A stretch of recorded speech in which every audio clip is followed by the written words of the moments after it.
Rich Eisen. Yeah. And said a lot of interesting things. We're going to talk about that. But first, there's news about Brock Purdy. He finally decided what to do. He's going to have the repair surgery, not the reconstruction. The repair surgery. He's going to have it on the 22nd, and that is the shorter rehab timetable. What do you think of this news? Well, first of all, I'm not like, if you ask me knee and ankle stuff, I'm usually pretty like well versed on it just because I've had those injuries myself.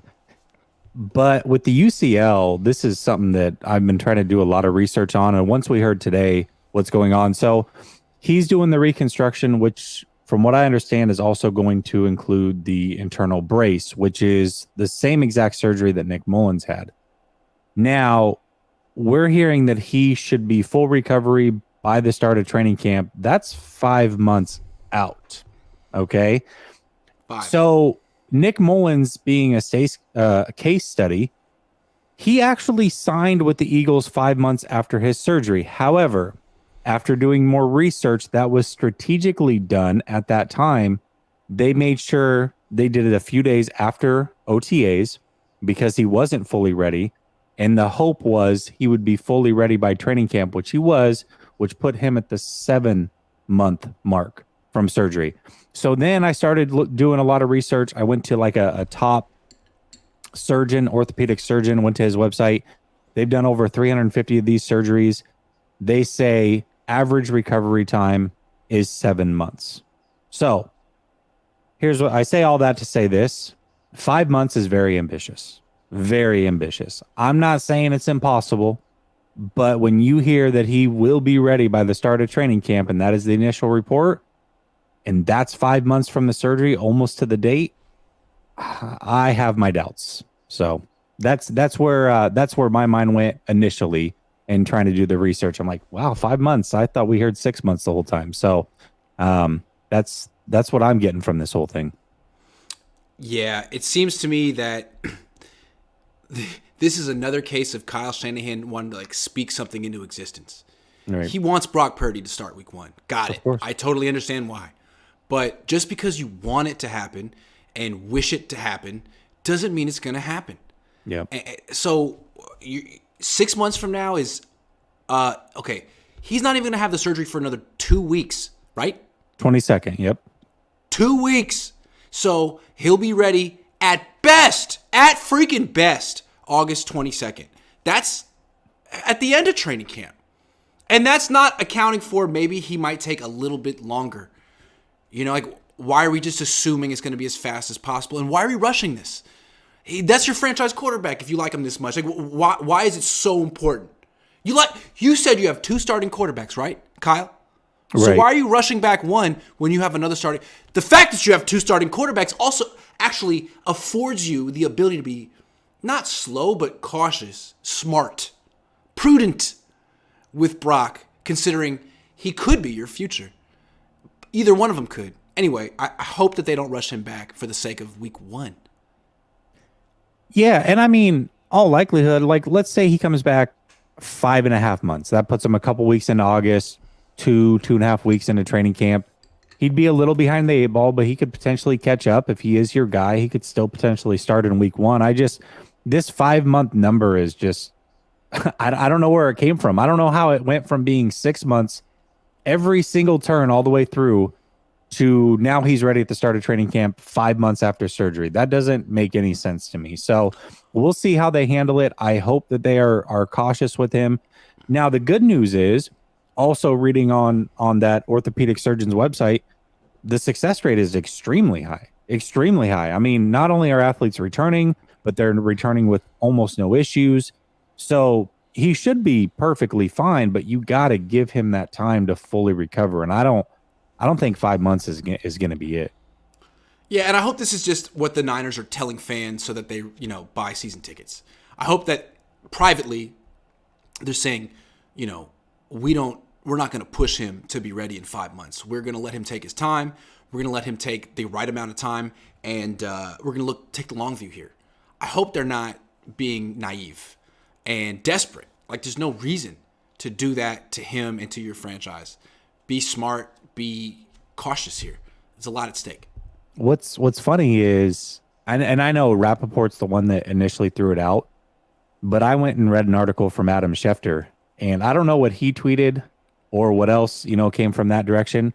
But in his article, he said 6 months, end of August, even today. So again, this 5-month thing is very out of left field. It doesn't sound realistic. I think at the very least, you're going to see Trey taking all the first team snaps for the first couple weeks. And even if Purdy is there, I would imagine that he'll be on a snap count, so to speak, a pitch count. So I don't think that it's just going to be like, okay, you're good, full throw, end of July. Like, that just doesn't sound realistic. Also, like, the fact that they're rushing him back and he's not having the Tommy John surgery, I'm curious. Like, you don't know what his arm's going to look like in 6 months. So this is all a bunch of positivity, but let's be realistic. When they finally cut him loose on August 22nd, is he going to be able to drive the ball outside the numbers? Yeah, they don't know. They don't know. They'll find out. And maybe they feel that even if he can't, that he'll give them the best chance to win. But I don't know, man. I'm a little concerned about what he's going to be when they rush him back.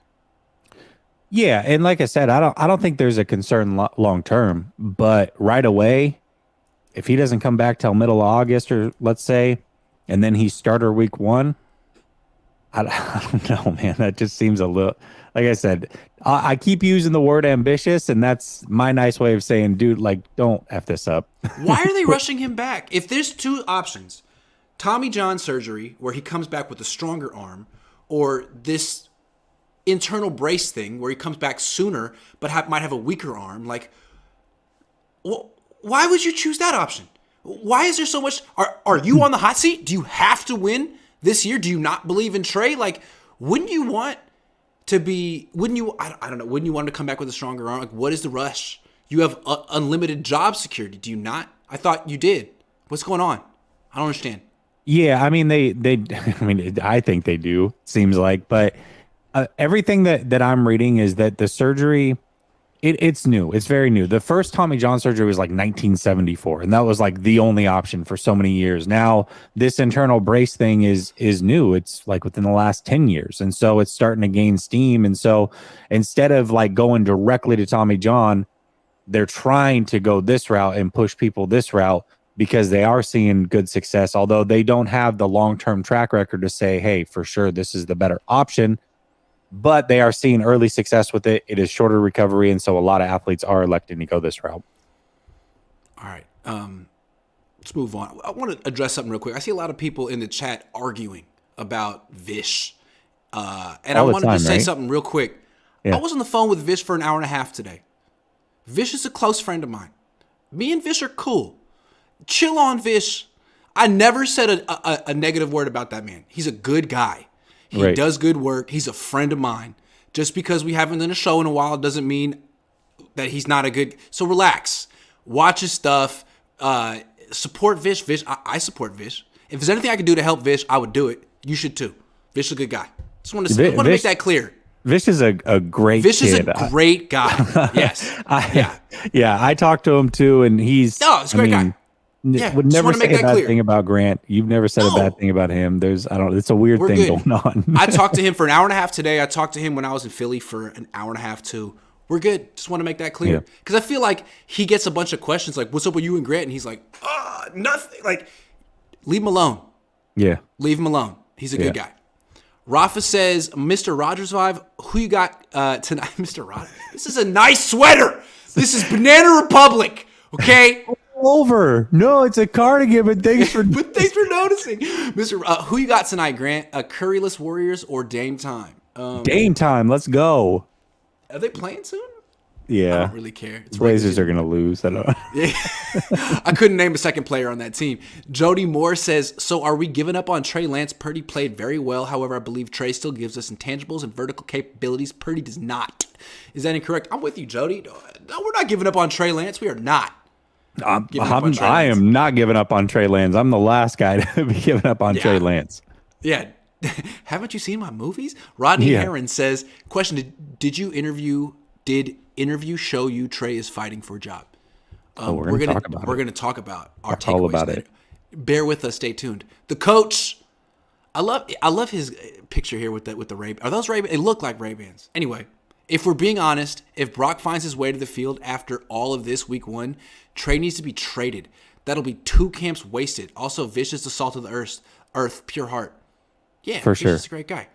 Very nice guy. Yeah, if Brock finds his way back week 1, yeah. Let's see what happens.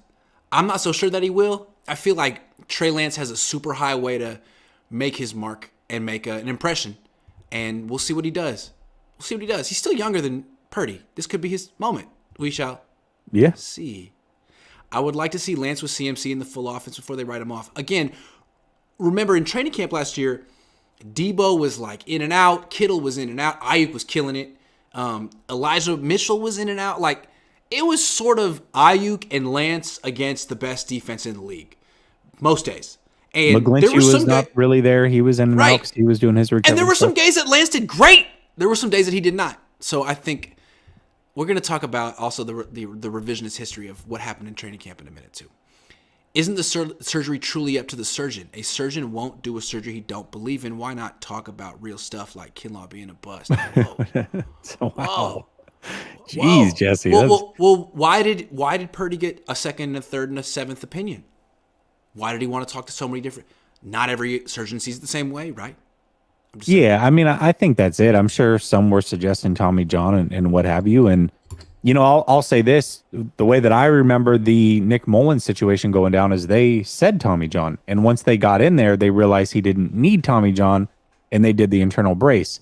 And so all of a sudden it was reported like, oh, he avoids Tommy John, which is not what anybody expected. So I think the likelihood is probably very small on this, but the swelling, the reason they're not doing the surgery is because the swelling is still there, which means how accurate are your images? Do they get in and realize he does need Tommy John?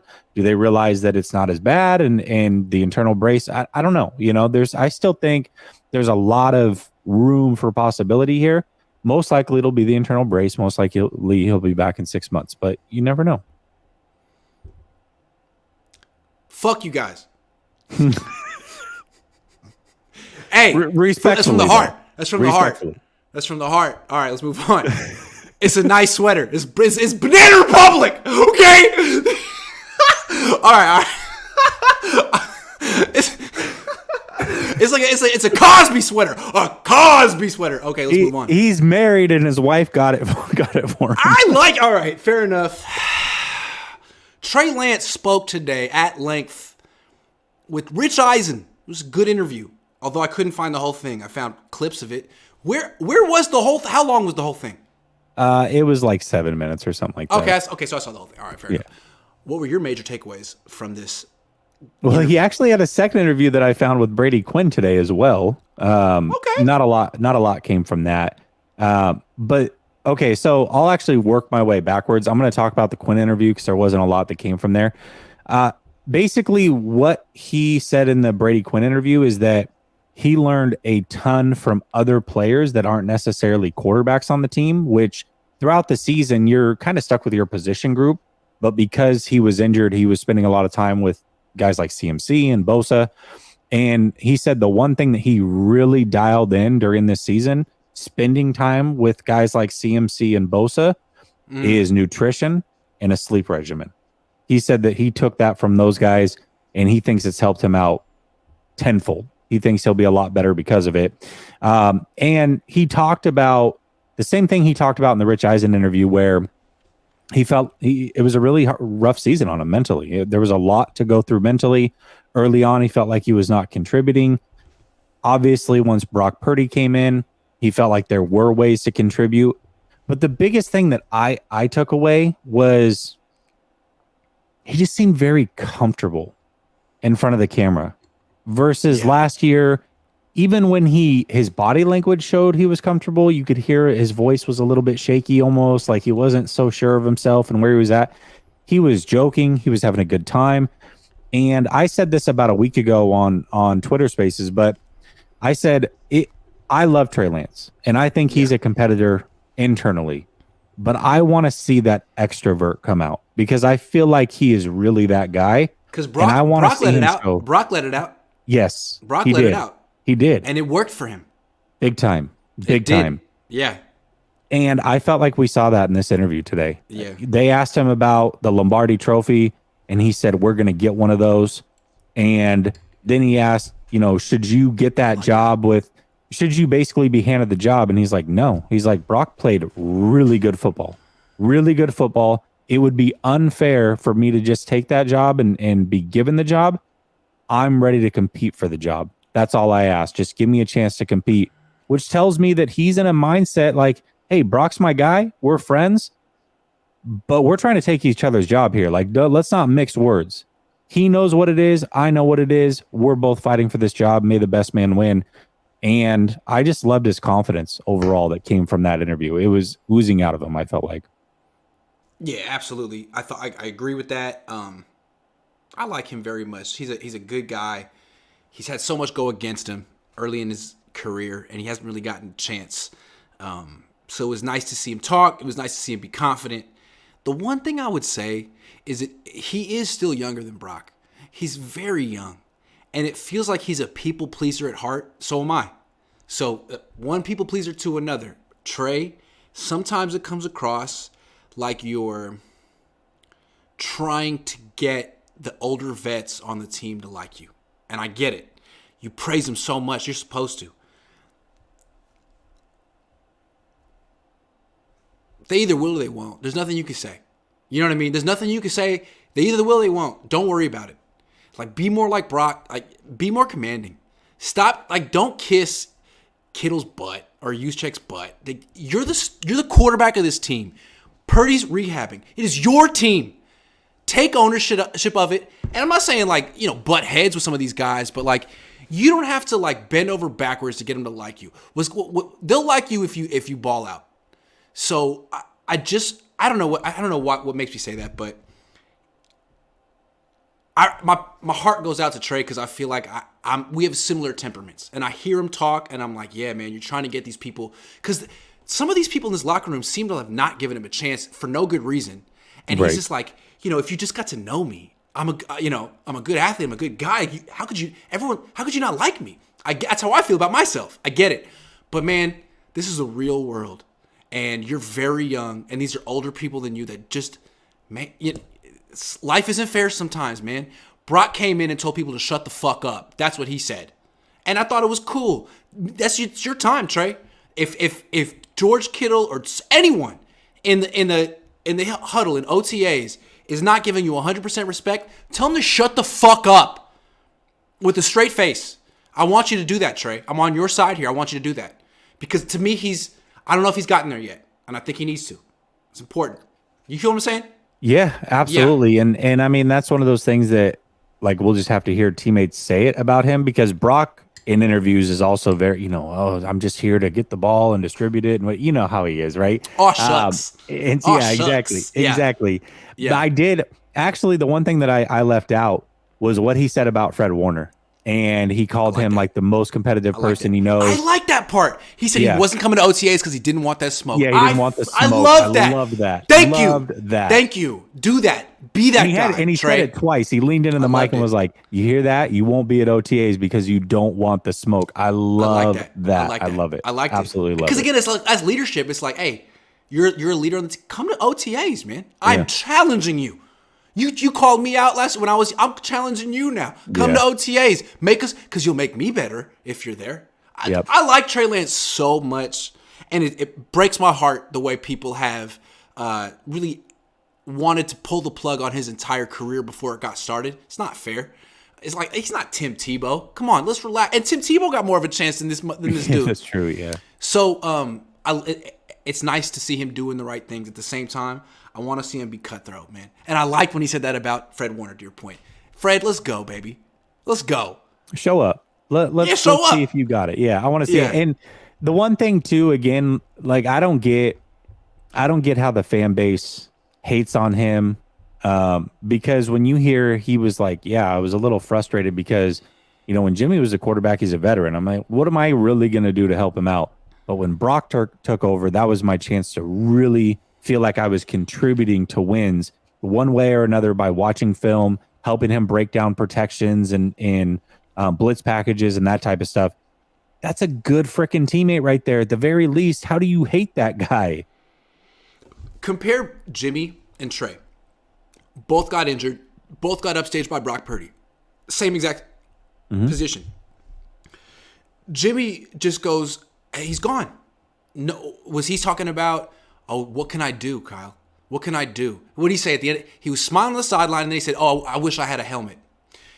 Trey, on the other hand, is still trying to impress the organization. Jimmy wants out. Trey wants to be here. So he gets hurt. He gets upstaged. He goes to Kyle, what can I do? He's 22. How can I help? I'm injured. I don't want to just rehab and be on my own. What can I do to help this cause? And that's why when asked about Trey, I feel like Kyle always is very positive. How can you not like a kid like that? Again, Trey's a people pleaser. He's trying to please you, Kyle. What can I do to help? You got to like that. I mean, that's what Kyle wants, right? He wants non-diva quarterbacks who carry themselves like tight ends, right? Well, that's Trey. That's Brock. You got two of them. It's great. It's great. Yeah, it is. It's a great situation to be in. Jimmy carried himself like he was Tom Brady Jr., which always killed me. Yeah, he definitely did. And this isn't even just an isolated incident. I mean, in 2020, where the hell was he when he was injured? He wasn't around the team at all. Like, he wasn't down on the field trying to help out the other quarterbacks. He was up watching the game in street clothes, not even wearing Niner gear. Like, yeah, it's very, very different. But if we could end this section on one message, Trey, everyone on the Niners, I know you're watching. Trey, as quality control coach, number one on the 49ers, I give you full license to tell George Kittle to shut the fuck up. Tell him I told you to say it. Let me tell you this, actually. Let me tell you this. So they were doing superlatives, like one-word superlatives on the Brady Quinn interview. And they asked him about teammates, and he had to give one word. First person they asked him about was Kittle. And he just laughed. Like, immediately laughed, and he goes, that's an interesting one to start with. That was his words. And then he goes, I would say, like, I think he called him eccentric, or no, wild. Wild is what he said. That was his way to describe him. But what did Brock Purdy say about Kittle, with Kittle sitting next to him on that, what was it, after Thursday night? He said he won't shut up. Yeah. He won't shut up. And they're like, in a good way. In a good way. No, he won't. Yeah. Kittle, I love you. But wow, that guy loves being a media darling.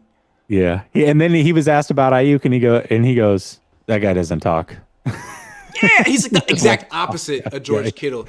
And like, so Ayuk stuck his foot in his mouth this week, and no one would have noticed if I hadn't called him out.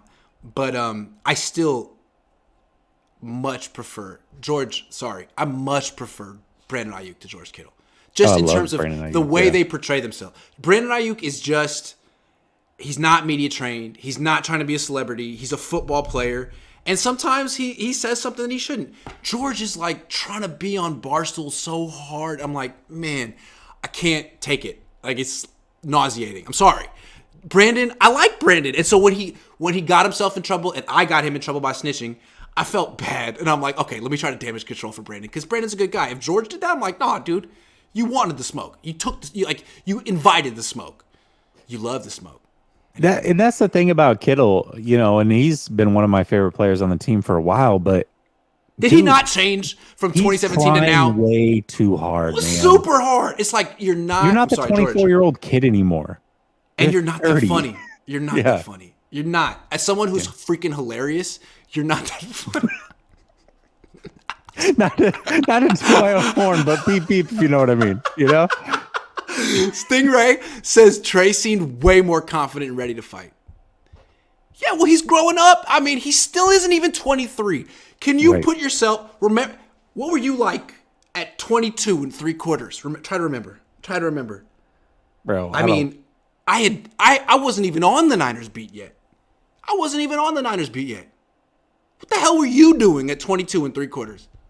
I mean, shoot, I didn't. Actually, it's a tough one. I bought my first house when I was 22. Hey! So I can't say I was that immature. I was that guy. I was Himothy. Yeah. Although I will say, I was probably still rocking like puka shell necklaces and hoop earrings. You know what I mean? Who wasn't? Fafita says BP's new arm should make him unknown for now and on equal terms as unknown Trey Lance for starting quarterback. If both unknowns play like Pro Bowlers, who do you start? Dorian Thompson-Robinson. New arm. I mean, I'm going with the guy that I spent all the capital on. Like, that's who I would go with. I have a feeling the healthiest quarterback week 1. How about that? Yeah. I mean, he's saying like if they both, I get it. I am under the impression, this is just my personal feeling, and I could be wrong about this, but I genuinely feel like Trey Lance can come out and have a perfect training camp.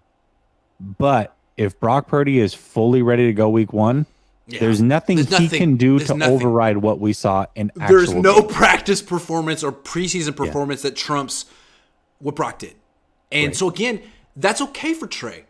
Trey, you feel like the cards are stacked against you. Remember, you have a quarterback who cannot or doesn't care to keep quarterbacks healthy. So whoever starts the season typically doesn't finish the season. So you might want to lose the competition because losing might be winning. I'm just saying, but I'm a morbid. Yeah. And that's true. I mean, he's gonna play at some point. I gotta imagine. Whether it's Rich Kelts, 4 weeks, whatever. Yeah, of course. He did the research. I mean, Kyle's been an OC for a long time. I think there's been 5 seasons where he's had a quarterback go, from week 1 to the end. There's a 75% or 67% chance that whoever starts is not finishing, and that's a troubling pattern. Well, as the head coach, what 4 of the 6 years they've gotten down to their third string? I hung out with my cousin today. First cousin, name is Mike Dauber. Shout out Mike. He's from Virginia, longtime Washington fan, and so again, like they know the Shanahans too. And we were sitting and talking. He's like, I can't stand Kyle. I'm like, well, why? He's like, well, RG3 was the best quarterback we've ever had. That season in 2012 was the most promising season they've had since like Gibbs. Yeah, and it was over because they broke him and they had no remorse, and that's what they do. And from his perspective, it's like, okay, well, let's see him repeat history. So that's how grizzled Washington fans feel about the Shanahans, and I sort of get it. And there's no percentage in it for RG3 to be bitter about it, right? But deep down, how do you think he feels? He could have been special. He was special that rookie year. I thought, it's too bad. Well, I mean, you hear how Mike Shanahan talks in interviews about RG3 years later and recalling that situation and basically telling him, like, you're not good enough to play quarterback in this league unless you run. Like, that's what he was telling him. So, of course, 22-year-old kid comes in the league, 23-year-old kid, whatever, impressionable. He's trying to win his teammates. So he's trying to do everything that Trey Lance has been trying to do. You think he's going to tell Mike and Kyle no when they're like, hey, of course, hey, man, we got to do this. Otherwise, you're not going to be. He told him word for word, you're not going to last in this league if we don't run you this way. He said. And there's some truth to that. But what I want to say is, look at what Philly's doing. Philly runs their quarterback without getting him murdered. It seems like Philly has found a way to incorporate the running back into the running game without getting him hurt, really ruining his career. And it doesn't seem like the Shanahans have really figured that out. That's why I'm so intrigued by Philly. It seems like they actually do a good job of running the quarterback and not flattening the quarterback. It's an intriguing concept. But even then, Hurts' season almost ended because he was running. For a couple weeks. But yes, it's true. But still, that's why I'm kind of rooting for the Eagles to win the Super Bowl. I like the idea of a team that is running the zone read with a quarterback not making a lot of money that can win it and beat the best quarterback making $35 million. It's like the two ends of the spectrum of roster building. And the Niners are trying to be the Eagles.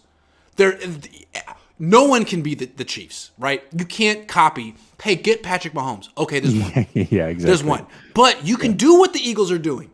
And especially if you can prove that like running a college style zone read offense works without getting your quarterback obliterated, that opens up a whole avenue of possibilities for the league. So I'm rooting for it. I don't know why. I just am. But yeah, I mean, this will be the first. This will be the first. I mean, when has a very mobile quarterback at that level ever won a ring? Russell Wilson would be one, but Russell Wilson would like Very scramble different. behind to throw deep. Like Jalen Hurts Yeah. really runs. Like he's Yeah. a running. He's 6'1", 225. Anyway. Yeah. Yeah, I'm saying more like there's scramblers and then there's designed runners. And Right. Steve Young was a scrambler. Elway was a scrambler. Russell Wilson was a scrambler. Design runners. There's Kaepernick, RG3, Right. And there's Vic. Hurts, and like Kaepernick, they didn't get him hurt, but Greg Roman couldn't compliment him with the passing game at all. And RG3, like it looked great, but Kyle couldn't even keep him healthy. Sirianni is doing a good job of giving him a passing game and an offensive line and a lead blocker. It's working so far, so it's very intriguing. It's a copycat league. If they win the Super Bowl, teams will try to do what they're doing. And the last 5 to 6, 7 years, everyone's trying to get the McVay Shanahan offense. If the Eagles win the Super Bowl, all of a sudden you're going to see teams trying to do that, which is intriguing because I like running a quarterback. You should be able to do it, but also protect him. It's important. Yeah. Because Buffalo hasn't figured that out either, and that's the blueprint for Shanahan because he can't stop talking about Josh Allen, which oddly enough, he's the blueprint when it comes to how much you run Trey Lance and the way you run Trey Lance, but he wasn't the blueprint in how you develop Trey Lance by starting him right away. That's very, very interesting to me. Yep. Again, I feel like the Niners are trying to turn Trey Lance. The Niners want to be the Eagles. I really believe that. They're just like a year behind them. The Eagles are a really interesting organization. And I do think that Trey Lance, Justin Fields could do things that Jalen Hurts does. In that you put Trey Lance on the Eagles, I think he would kill it. But Yeah, I do too. the Niners aren't the Eagles. You got to work that out. The Eagles have the best offensive line in the league. That's a great way to help a young quarterback. Give them the best offensive line in the league. You don't do that. Yeah. You give them the best left tackle in the league. That's a great start. But you have a platinum left tackle and I don't know what you would call the rest of the offensive line. But what the Eagles have is gold at every position on the O-line and the D-line. No platinum, but a lot of gold. The Niners have platinum Bosa, platinum Trent Williams, and bronze. Bronze. Exactly. And that's the bargain they make. David Sir says, if Trey balls out and we're seeing the potential finally come to fruition, do we keep Brock or trade him? Feels like Brock's hype can land us at first. I don't think we need to hit these hypotheticals because the Niners have to prove they can keep any quarterback healthy before we talk about who they should commit to. And the Niners blame their victims here. They're like, they can prove themselves. Right. My thing is I'm not gonna if the roles reverse where I said, hey, you don't trade Trey, you need to keep him at least through this year. Same thing goes for Brock. Like if one of them emerges and is the guy, maybe we start talking about that next offseason, sure. But this offseason, you need both of these guys, and quite frankly, you're going to need both of them to try to show you that they are the guy because neither one of them has done enough to prove that they are the guy. Neither one of them might be the guy. They're both rookies who are coming off injuries. Yeah. You could argue that the Niners quarterback situation was better last season, considering they had Jimmy and neither Purdy or Trey was coming off an injury. Yeah. Juber89 says, did you see McAfee Debo interview? At the end, Pat told him not to gain weight this offseason. Had me rolling on the floor. I did not see that. That's actually really funny, though. That's super funny. Jody Moore says, did Kyle have a different offensive package for Purdy than he did for Trey? If so, why? If Kyle gives same package to Lance, will we see the same level of success? Look, I understand wanting to run Trey. It's like, if you have Jalen Hurts, you want to run him too, but you got to find a way to do it without crunching, running in between the tackles on 2nd and 8. Why? Why? I watched how the Eagles run Jalen Hurts. It always seems like when you least expect it. It's the element of surprise, and it's like high reward situations for first downs and touchdowns. You ran him on 2nd and 8. Why? He was averaging 4 yards a carry. What was the reward there?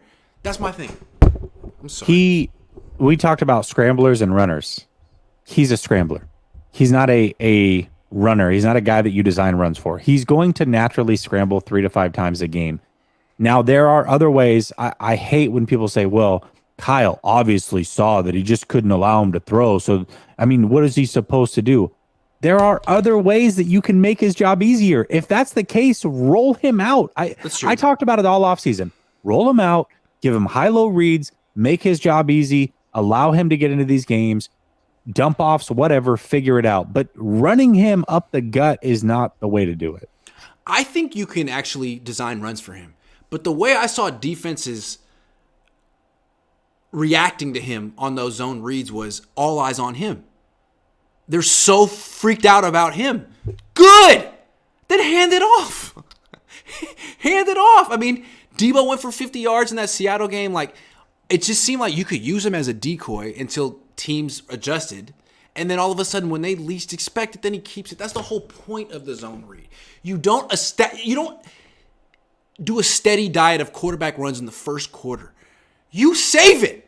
You save it for a high leverage moment. And Kyle was like, anyway, you can use him as a runner, but you could use Purdy as a runner. Like it's just it's supposed to be when you least expect it. It's a surprise. Or when you most expect it, which is 3rd and goal at the 1 yard line or 4th and 1. Use him then. And by the way, you're running him up the middle in a quarterback power, but it's a very different situation. Everybody's right there at the line of scrimmage. You're not running out into the open field where people can blindside you without you seeing. It's just a big pile up and everybody goes down. It's a much safer way to run somebody. And it is the perfect time to run Trey Lance because that's when you can actually get something important out of it, not 4 yards on 2nd and 8 in the middle of the first quarter. I don't know. Joshua Wyatt says, Trey Lance reminds me of Shooter McGavin. He always says the right thing. If hear him say he is super excited one more time, nice par, bro. Super funny. Also, another thing, Trey, stop saying at the end of the day. That's a verbal tick. Don't do that.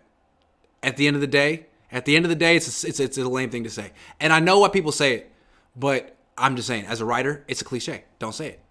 At the end of the day, it's a lame thing to say. There's a lot of it's funny because I really had to pick myself apart, and I still catch myself getting stuck in these things where it's like you say certain words as crutches instead of trying to use or you say certain things or you insert it. It's very, very hard to do. It's very hard to do.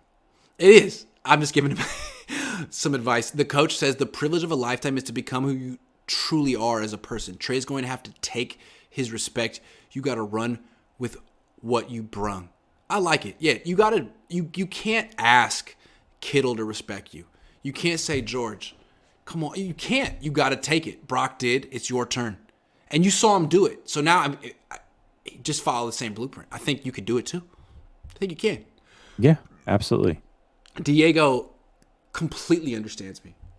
Thank you so much. $1 from 209er, appreciate you. Official B&A Music 88 says, after seeing Trey's interview with Rich, I have no more patience for these trolls with ambiguous accounts dissing Trey. No logic, reason. Jesse, you already know it's time to Photoshop. He's so funny, man. He's the one that went viral for the Jimmy calling out Kyle. Hell yeah. In the middle of the Your plays game. Freaking suck. That was great. Toy Story 5 in the works, y'all. Toy Story 3, man, if you want to cry for a lot, watch Toy Story 3. Great movie.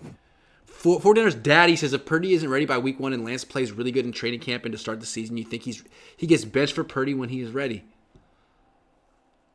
I don't think so. I feel like if he comes out and they start out like 2-0, 3-0, I don't think so. But the problem is the 49ers start slow anyways, and that's not a Trey Lance thing. That's a 49er thing. So he's going to have to overcome a lot in order to keep the job. Timothy Glander says Kyle Shanahan is not as cool and progressive as he pretends to be. I honestly feel like he dogs out black players and uses black coaches for picks. Black running backs get no burn now that he has his great white hype. Wow. I'm not touching that with a 17-foot fucking pole. Thank you so much, me neither. Timothy Glanders, for airing your opinion. I'm not commenting on it. T. Breezy Says, who says you have to run read option with Trey Lance? Don't understand how people insinuate he's a running quarterback. He could run if the play he can get extended. I'm just saying what 11 on 11 football is something you want to do if you can keep your quarterback healthy. Like, the results are in. It results in increased offensive efficiency if you can keep your quarterback healthy. Kyle can't keep his quarterback healthy no matter what he does on offense. So he might want to look into it. I'm just saying, what Eagles seem to be doing is intriguing. It's intriguing. It's incorporating college football in a safe NFL way. It's intriguing. Don't write it off. I also think quarterbacks that scramble, that are more designed, like more scramblers, hurt you more with their legs anyways, because it happens when you least expect it. How many times did the 49ers have Russell Wilson in a 3rd and long? They have great coverage. The defense turns their back, and all of a sudden, here goes Russell picking up 9 yards. It's a back-breaker play. It is. Or you feel like you've got the perfect, great example, perfect blitz off the edge where Brock Purdy gets hurt. Remember how fast those defensive players got in on the very first play of that Cardinals game, and Trey right up the middle, took off, got a first down to start it. Those are the types of plays that kill you. I agree. And that's 50% of the rushing. But imagine Steve Young, 27, 25, 24, in 2023, playing for Philly, getting those scrambles, but also getting the well-timed, well-schemed zone reads as well. He'd be on another level, man. I'm telling you. You look at a player like Justin Fields floundering in Chicago, and you think, well, what would he look like in Philly? I'm telling you, I feel like Philly is inspirational. And a lot of these quarterbacks who are failing, you're like, well, what if they were on a team in a scheme like that? Well, it's fair to wonder because, again, you got Anthony Richardson coming out this year. He's going to fail on 9 out of 10 teams in the NFL. But you put him on Philly, I bet it works. So whoever takes him, you better have that plan. Otherwise, it's not going to work. That's all I'm saying. Also, a lot of credit to Jalen Hurts. I mean, he put in a ton of He's work more in than the just an offseason. athlete. He's a quarterback and a leader. Brian Hicks says, Grant, you should just cover the Eagles instead of the Niners because you seem to love the Eagles a lot. LOL, kidding. Love your content, Grant. Sorry, Brian. I'm impressed. They beat the Niners. They beat the Niners. Love Trey, but Fred isn't coming. Chris B says, Jesse, you were great the other day on the Krug show. Hope one day I see all three of you on the same show. It's time to start getting some heavy hitter roundtables. I agree. I mean, a lot of us have really, it'd be fun. Roundtables can be tough, but as long as you have a host that can get it in the right direction at all times, it's easy. All right, let's move on. So what's funny is training camp feels like a long time ago. Back when Trey Lance was the unquestioned starter and Nate Sudfeld was number 2 and Brock Purdy was number 3 and Jimmy Garoppolo was just chilling on the sideline like doing and one trick passes while he was killing time. Now the whole season played out and Brock Purdy ended up being like Harry Potter. And what's funny is you have people who were there at training camp for like a day or 2 or 3 who didn't say not a nair, not a thing about Brock Purdy being a prodigy at the time. But now that it played out, they're like, hey, I was there for 3 days, and I just want you to know that I noticed that Brock Purdy was way better than Trey Lance. And just because I didn't say so at the time doesn't mean that I didn't think it. And I just want you to know that right now. So I just want people to know there's a lot of that. There's a little revisionist history going around. And it's as disgusting and unseemly, unfashionable as my sweater. So I think you should keep that in mind. It is, and I want to be clear about this because Kruger was just brought up. He is the only guy that I know that actually was saying positive things about Purdy. He's the only one who legitimately gets credit for this. He's it. Yeah, he's it. And in fact, he's got a tweet that says, and it was like the end of August last year. He goes, "This year we're talking about Jimmy Garoppolo versus Trey Lance. Next year we'll be talking about Brock Purdy versus Trey Lance." So that's big time. He's the only one who said it at the time. The only one. The only one. I'm talking about Brett Coleman. I'm talking about Brett Coleman. Talking about Brett Coleman. I was going to say his name if you didn't. This dude was there for 3 days, and now he's like, man, I totally saw that Brock Purdy was better. Did you say it at the time? No? No. Get out of here. No, Get he outta here. didn't. He didn't say it. And I searched his tweets to make sure that I wasn't tripping. He didn't say it then. He didn't. And and by the way, this is not like throwing shade his way. Like, I don't know Brett, but I'm throwing shade. Here's the thing. Brett is a fantastic He does his thing. Content He does his thing. creator. He does his definitely thing. does his thing. But he crossed in that our lane. I'm like, man, you are misrepresenting what you saw and observed and judged. Yeah. This is totally revisionist history. But your little 10-minute videos about why DK Metcalf is underrated coming out of Ole Miss was great. I love that. We all watched that. It was great. It was a great show. You're right. Yeah. But don't come around my territory talking about. I'm sorry. I'm sorry. I just it's funny because this is an old story, but then it happened again today where he was having a conversation with Steve Smith, and he brought it up. He's like, well, why was it only in 2-minute drills that Trey Lance was better than Brock Purdy? And he was looking at his computer like, I'm sorry. Do you have notes and stats on this? You were there for 3 days. What are you talking about? Like, hold on. I was there for 3-4 weeks, and I don't know what the hell he's talking about. Like, again, you're comparing the first-string quarterback going against the first-string defense to the third-string quarterback? Like, he's playing with undrafted free agents against undrafted free agents. How do you honestly compare those two things? That's why the Niners didn't start Brock Purdy. I mean, you can't actually look at a third stringer going against third stringers and be like, oh shit, that's Joe Montana. Like, you haven't tested him yet. He's a gamer who proved himself when he got in games. There's a reason that he didn't win the job based off anyway. So yeah, this revisionist history is hilarious to me.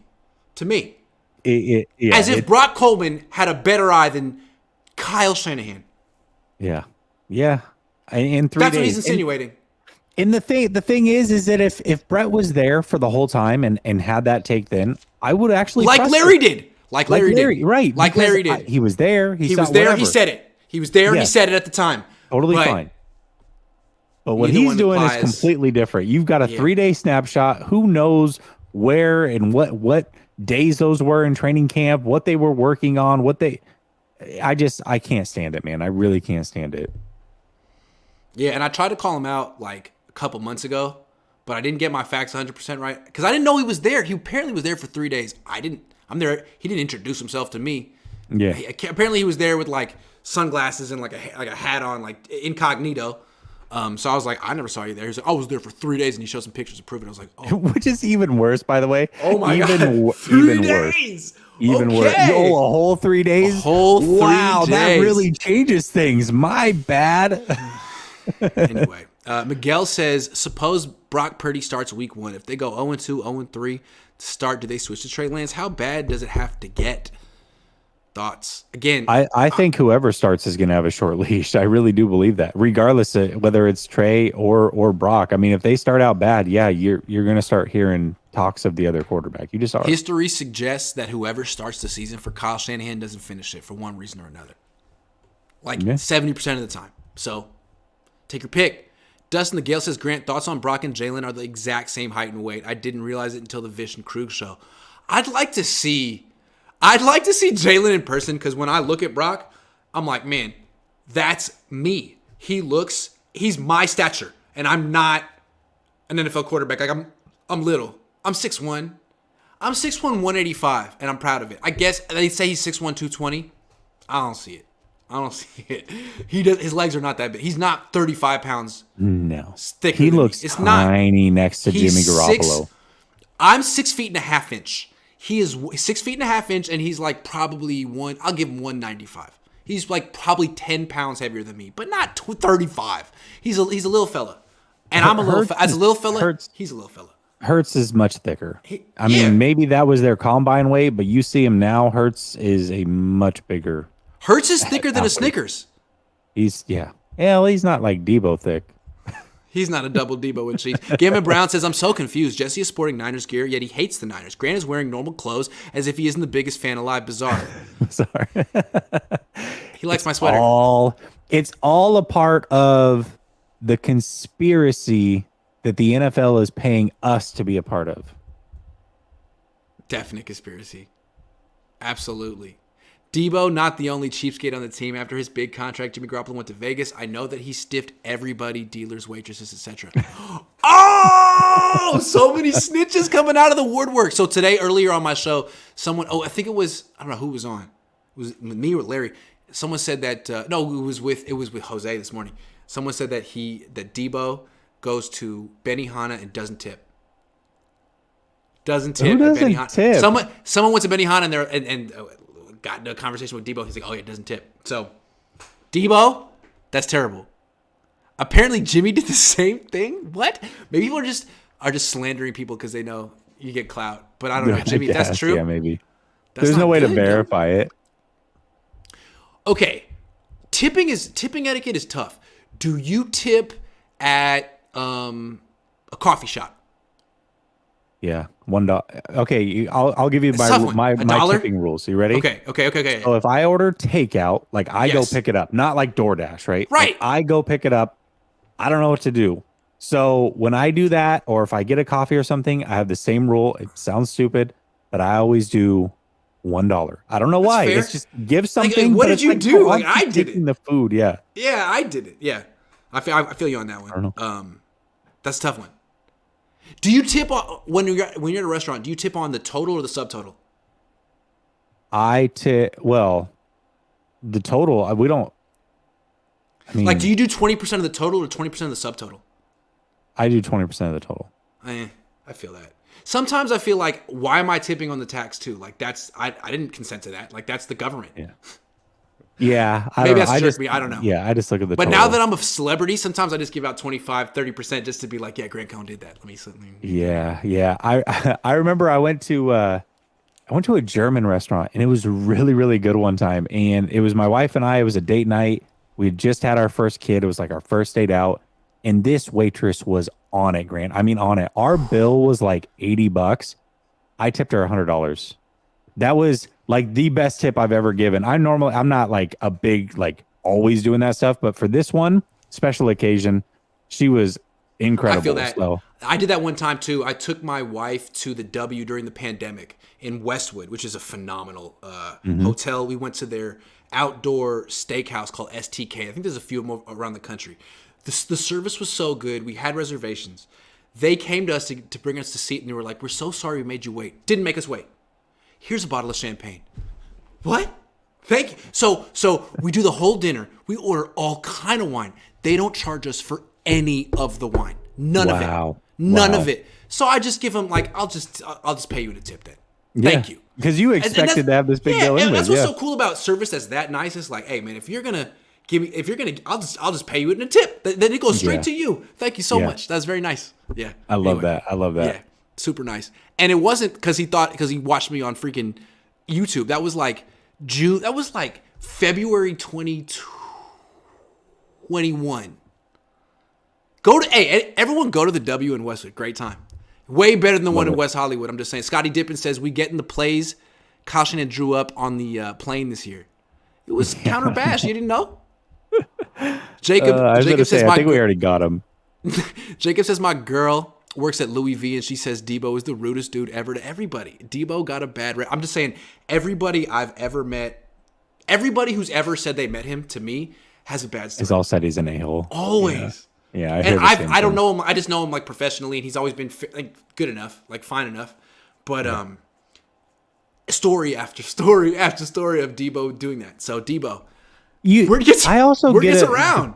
I also get the feeling though that I think he might be a little socially awkward because even in his interview today with Stephen A. Smith, he has this awkward laugh. He does it with you guys in the locker room when you ask him things. And he does it also when he's on TV. He just has an awkward laugh. And he kept, what did he keep saying? He had a crutch phrase that he kept saying as well. It was like something Brandon like, Ayuk's a little you know what I mean? I think you know both what I mean? Brandon Ayuk and Debo are a little socially awkward, but Debo seems like a little bit like he's got his head in the clouds and Brandon's a little bit more grounded. Maybe I'm wrong. Yeah, maybe I mean, it's because Debo blocked me and Brandon likes me. I don't know. Yeah, I think a lot of that though is like Yeah. you know, how you dress and how you portray yourself. He portrays himself one way, but I get the feeling that like deep down he's just very socially awkward. I I don't just know. know like they're sitting next to each other at the Warrior game. Debo's like, yeah, I'm Debo Samuel, and Brandon's like, man, I'm here in my pajamas, like I'm ready to go. I don't even root for this team anyway. Should we trust the 49ers brass this offseason? I mean, they've built up a lot of equity and capital, but at the same time, they haven't won a Super Bowl yet. I feel like if there's a time to trust them, it's probably during this time of year because it almost seems like every year people pick them apart for what they do in the offseason or what they don't do in the offseason. And they always put together a team that once you get halfway through the season, you go, oh, this might be the best team top to bottom in the league. Didn't necessarily see that coming. Now, they have a lot of third-round picks. I don't trust them to not take a running back again. That's about the only thing I don't trust them to do. But other than that, I think we got to trust them at this point. I think they've learned from their mistakes. Their 7th year doing this. I'm going to trust whatever they do with the offseason, except for the quarterback position. That's the one thing that I am not going to trust is the quarterback because they don't know what they're doing with it. I'm sorry. They just don't. Yeah, I mean, I feel like John Lynch is a good GM, and they have put together maybe the second best roster in the league after Philly. I mean, they don't have Patrick Mahomes, but they have a hell of a roster. What I think they need to do with the quarterback position is just embrace the fact that you can't keep one healthy, but also embrace the fact that most quarterbacks you put behind center put up numbers. I mean, Mullins did, Purdy did. I mean, Lance probably will if you give him a freaking chance. Jimmy did. Like, just approach the position like it's running backs.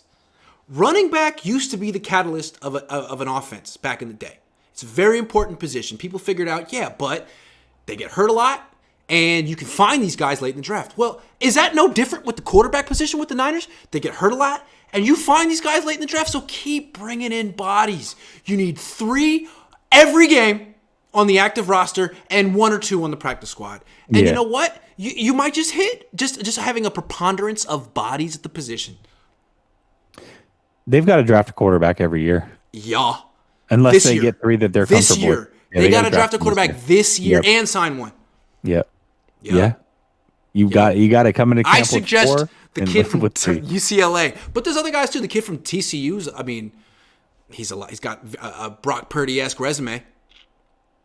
Yeah, everybody's talking about this Hainer kid. I really haven't He's put like a lot. 37 years old. Yeah, I haven't put a lot of thought into these quarterbacks at all just because I don't know. Like the only reason I knew a lot about Brock Purdy was because I thought he was going to come out in 2021 and the 49ers were going to draft a quarterback. So that's why I put a lot of work into Brock Purdy and knew who he was. But since they've taken Lance, I don't know. I haven't put a lot of thought into these guys. Yeah. Well, John, we trust you. But what he's got to do, last year he made one big splurge, Travarius Ward. It worked out. This year I think they need to make 2. 1 in free agency and 1 in the draft.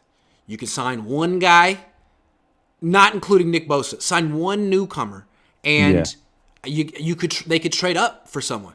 They have all kind of draft picks later. They could target someone in the draft. They could target someone in free agency. I think they should. I think they probably should both be on the trenches, on the lines. Yeah, I get the feeling that the 49ers are, I don't know, we'll see what they do this offseason. They only have $8 million in salary cap. I mean, they can obviously free things up, and we'll see how that works out. But would you be shocked if they had a whole new right side of the line next year? Would that surprise you at all? And none of them were free agents. They were guys that were already on the team that they just kind of bumped into the starting role. Like, that's how I feel the 49ers do with the offensive line, and that's what I hope they don't do. I mean, yeah, I could see it. Like, Burford's cool. I like Burford. I think keep him at right guard, but they could have Jalen Moore at right tackle and Nick Zakelj at center, which is, maybe cost effective, but is it better? Is it good enough to beat Philly? That's the only question you have to ask, right? Is it good enough to beat Philly? I don't know. Well, I don't know. I don't know if Philly's going to be that team next year. They got so many free agents. I mean, they're in a That's true. crazy bad spot. That is so true. we'll This see is their this could be next their year. year. But we're talking about Philly. There's always a team. Seattle, by the way, they're on the come up. This division's not going to be. I don't think the division's going to be that easy next year. They've got 2 first-round picks this year. They've got cap money. Seattle, I don't think is going to be the pushover that they were this year for the 49ers. Yeah. I'm just Although I know that Gino's had good games. It's just never Yeah. been against the Niners, so I haven't seen it. Yeah. But I know he has a good arm and he's a good athlete.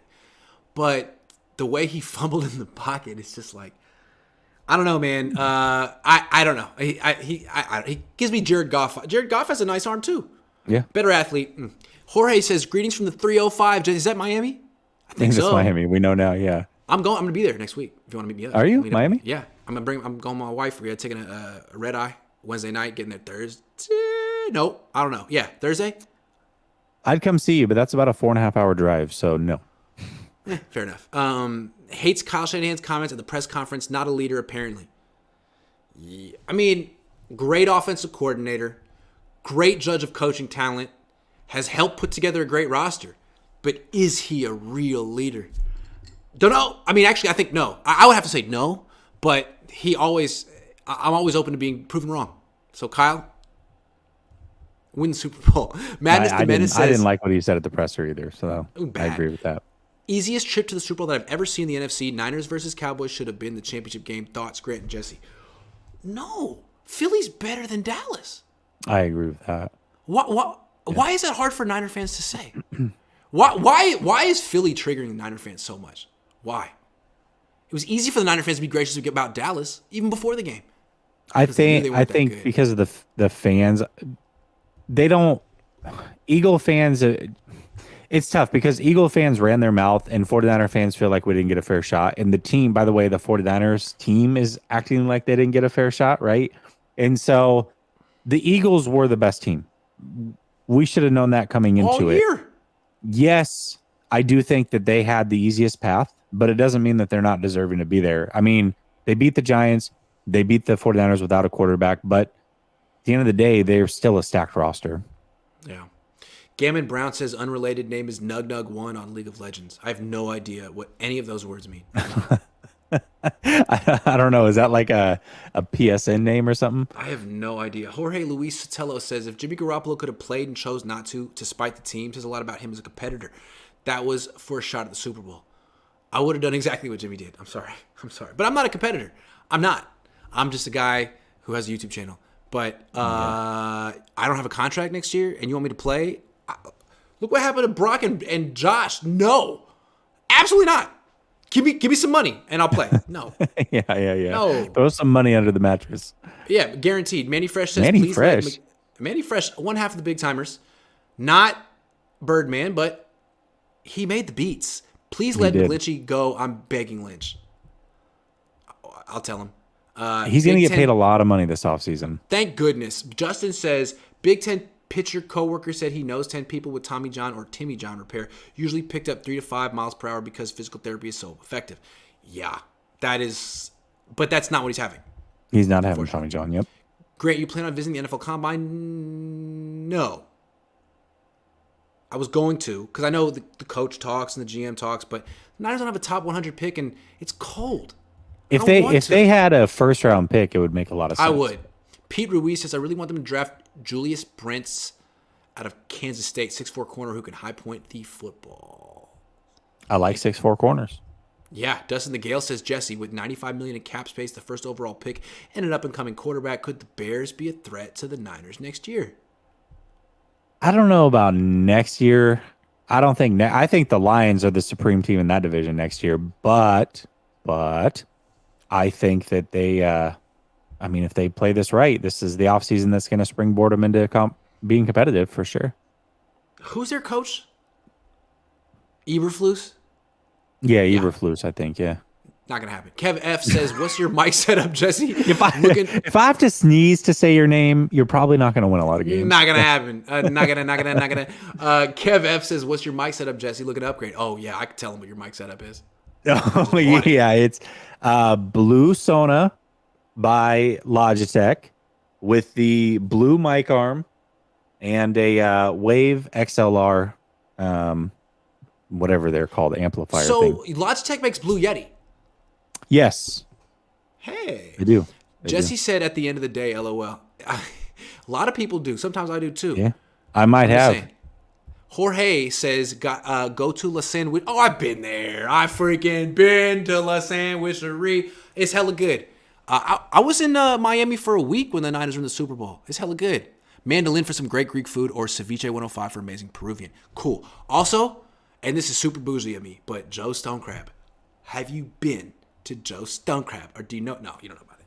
There's three in the country. There's one in Miami, the OG. There's one in Chicago and one in Vegas because I'm feeling like, I don't know why. But anyway, I'm not saying anything about Chicago and Vegas, but Miami. What am I trying to say? The people who run those cities, like Joe Stone Crab, they know and what they're brought it doing. out. And Yeah. brought it out. It's so good. It's sustainably. They don't kill the whole. They just break off a claw. It's hella good. And it's like the special dipping mustard. It's so good. Joe Stone Crab. Phenomenal. It's so good. Mom is so good. It's so good. A couple more. Calvin Hobbs. Everyone rehabs at different rates based on DR's estimates. Purdy was deciding between no surgery, brace, or TJ. Probably wanted fastest return. Delhomme only took 7 months to recovery from TJ. Okay. Well, we'll see what happens. It's still a bit of a mystery, like what he's going to be like when he comes back. Meant more as an entertaining game versus Cowboys. Anyone in their right state of mind knew after the half it was a W for the Eagles, just saying. Yeah, that game was the worst game ever. It sucked. Lance wore 3 stars hat, Titans 3 stars logo trade. He also wore a Giants hat at his in the locker room last week. So funny. They paid Jimmy $15 million this year. Isn't it fair to expect him to play in the playoffs and $140 million before that? I mean, you can expect whatever you want to expect, but I could have told you what he was going to do. I could have told you that. Kyle, you're surprised? Call me. You got my number, man. Call. I could have told you. I think there was a lot of people talking about, even right after the injury happened, and there was a chance that he could come back by the NFC Championship or divisional, or some people even thought wild card. A lot of people said there's no way that Yee is going to let him do that. No, it would be stupid. I could have told you that, man. Julio Sanchez has just wanted to say best coverage on YouTube. Hey, Jesse's pretty good too. Just want to say, I got a whole. I'm like Mike Shanahan. I got a whole tree, and I'm proud of it. A lot of people doing their thing on YouTube right now, and a lot of us have gone off and gotten our own head coaching jobs. What hurts me is when the content creators that I've helped start fighting each other. But you know what? Everyone's grown up. I can't do anything about it. But I'm like, oh, you guys disagree? Yeah. Make a show about it. Yeah. Go live. Don't fight on Twitter. Yeah. Go on YouTube. Anyway, that's neither here nor there. Grant, buy a new damn mic. It's upstairs with the arm and the mixer, waiting for a $10 cable to tie it all together. I swear to God, it comes down to a $10 cable that's coming on Sunday. McDermott says, Grant, wine suggestion from Mr. Cohn. It's a Pinot Noir from Dundee Hills, Willamette Valley, Oregon, called Sokol Blosser. Well, we love Willamette Valley Pinots. Dundee Hills, I will check it out. Thank you so much. Thank you. Madness the Menace says, I'm a Niner fan, but an NFL first. Love the content. G. Thank you too. G. Ezio says, 2 years ago, I wanted the Niners to draft Asante Samuel Jr. We traded down and Chargers took him under us. I am glad that Banks seems to be working out. Yeah. Good for Banks. That is actually a really good call because a lot of people wanted Asante Samuel. And after 1 year, there's a lot of pounding of the chest. But now we see Banks is pretty good. Hell yeah. David Velez says Lance comes across as the most likable person in the world. Hopefully both him and Purdy come back full strength. I think they'll support each other. I think they're both extremely likable, though. That's what's great about these guys. I think Purdy's extremely likable. I think Lance is extremely likable. That's why I just don't understand hating really either one of them. I mean, I have to give my opinion, and I'm choosing one guy because that's what I'm supposed to do with a platform. But it doesn't mean that I dislike the other one. I think it's crazy to hate either one of these guys. They've both been wonderful so far. Jimmy coming back was to hold a clipboard, but he probably didn't want to do that. I think he'd be happy to hold a clipboard. I don't think he wants to risk injury. He's about to get paid in a month. 1 month. He's not Yeah. risking that for the Niners or anyone, and I understand. We'll see. We'll see how much he gets paid. We'll see. It's true. Last topic, then we're getting out of here. Jesse, tell the good people that watch our show why they should be familiar, concerned even, with the Texans salary cap situation. Yeah, I mean, the 49ers, we just talked about it, have just over $8 million after their futures deals. And the Texans are sitting at a little over $37 million. And we know that they just hired DeMeco Ryans, who is going to want to make his mark over there and immediately bring players over that he knows and trusts and can help kind of be his rah-rah guys behind the scenes. I fully expect that Azeez Al-Shaair ends up being there. That's one. And that's almost I got one I got guarantee. another one that really concerns me. Okay. Emmanuel Mosley. That One concerns me. Yeah. He's a really good player, and I don't know that the Niners are just going to give him whatever. They're not going to write him a blank check. There's going to be a number that the Texans could beat if they want to. I feel like he's theirs if they want him. I feel like we all thought that Emmanuel Mosley would be back once he got injured. We're like, okay, well, the silver lining here is that they're going to be able to keep him for cheap. Not anymore. Not necessarily. Not if DeMeco Ryans likes him. They could use a corner over there. So, yeah, I think that's a possibility. Jimmy Ward could be a possibility. I think there's a lot of possibilities. Some of these depth pieces that we think we might be able to get back for cheap might end up going there for a couple extra $100,000. No taxes in Texas. So, yeah, this is a team much like we saw with Miami, who was he's taking it off. Fine! It's off! God, I like that sweater. I'm sorry. I got bullied into taking off the sweater. I'm Yeah, you did. impressionable. You got bullied on your own stream into taking off the sweater. That's crazy. I'm sorry. That's crazy. Is that a Levi t-shirt? It is. Yeah, I can see the little. Thanks. Red tag. But much like we saw with Miami, where they became 49ers South Beach, well, we might see 49ers South come out of Texas. So definitely be familiar with their salary cap situation. Be familiar with the needs on that team, because offensively, defensively, it doesn't matter. If DeMeco Ryans is familiar with these guys, chances are he might pluck quite a few of them. And he's not just coming for players, he's coming for coaches too. Yeah. He could take Bobby Slowick. He could take, who knows? He could take Anthony Lynn. Be interesting to see how many people go with DeMeco. And what's interesting is it seemed like last year when there was an exodus of this coaching staff, a lot of people went with McDaniel to Miami. And was it because they believed in McDaniel, or was it because they were a little unsure of the new direction the Niners were going with the quarterback who hadn't played in a couple of years? I don't know. But it's interesting, like, there's been no more clarity on that subject. And now you could argue, again, that the Niners have even more questions at quarterback this year than last year. So how many people are going to jump ship amidst uncertainty and go to Houston? Because they have the first pick in the draft. They could sign Jimmy. They could draft Bryce. They could do whatever the hell they want. Be interesting to see. Yeah. Yeah. Second pick. What are they going to do? Second. Are they going to sign Jimmy? Are they going to do what Kyle did and not take a quarterback and be like, we're going to take Solomon Thomas? I hope not. They got to take a quarterback. They got to take a quarterback. They got to. Why would you not? What do you have to? What do you have to lose? What do you have to lose? Even if you get it wrong, it's worth a shot. It's not like you gave a contract to Russell Wilson. Like, you can't undo that. But Right. you missed on a first round pick. That's okay.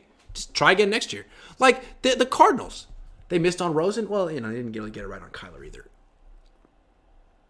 But They weren't afraid to move on. did you see my list of all the quarterbacks drafted in round one last 10 years who had fewer than 900 throws? I know Trey lands on that list. I think I replied Trey with lands on that the list. Johnny Manziel money sign. It just seems like if you want to avoid a lot of busts, maybe don't do that in the future. This is why I'm saying Anthony Richardson in round 2. Yeah. In round 1, man, that's scary. That's risky. Will Levis falls under that category too, doesn't he? Yeah, and he's like 24. No, thank you. I would much rather gamble on Anthony Richardson and that athleticism. Was he 21? Then Will Levis, like that, yeah. who finally emerged at 23 in college football. Get out of here. Yeah. Emerged. He wasn't even that good at Kentucky. Right. But what do I know? I think we have a couple more, and then we're done. Legendary Answers Niners says, I like the Bill Cosby sweater, Grant. Put it on. I'll put it back on. Thank you. Sup, What's up, man? Can I get Sup, can I like your sweater? Hope EA gets a deal. Now everyone likes a sweater. Yeah, of course they do. You can't win for losing. All right, that's the end of the show. They're trying to see if you'll put it back on is what they're going for. That Ryan Hensley and Jackhammer stream was on Monday, though. I was talking about Twitter beats, but I did watch that. That was pretty funny. Wow. Can we get an auto? But it wasn't Ryan that got under Jack's skin. It was someone named David Hasselhoff. It's like, who is David Hasselhoff? Can we get an auto-tune Fernando with the new mic? Can you auto-tune your stuff? Yeah, you could. Wow. That's exciting. Then the answer is yes. Jimmy coming back was to hold the clipboard. Okay, we got everything. That's the end of the show. Are you doing anything else tonight? Not tonight. I'll do a call-in show tomorrow night, but not tonight. You gonna wear a sweater? I'm going on somebody else's podcast. You gonna wear a Cosby sweater? But, I don't know the name of it. Huh? You gonna wear a Cosby sweater? I am now. Yeah. It's the thing to do in 2023. Cosby sweaters. Yeah. Because I don't know what happened with his career. I followed him up until about 2013. He was doing great. What's he doing these days? Bill Cosby. I don't know. I should look into that. Yeah, probably chilling. Yeah. Just rode off into the sunset. Mick Durbin says, my last super chat was a mistake. I thought I was watching Jesse's channel. I'll get you next time, boss. No, that money went to me, baby. And Fernando, thanks for watching. Go watch Jesse and support Jesse's channel. And all the people that I work with, including Vish. Leave Vish alone. He's a good guy. We have no beef. Leave him alone. Thanks, everyone. No beef Wednesdays.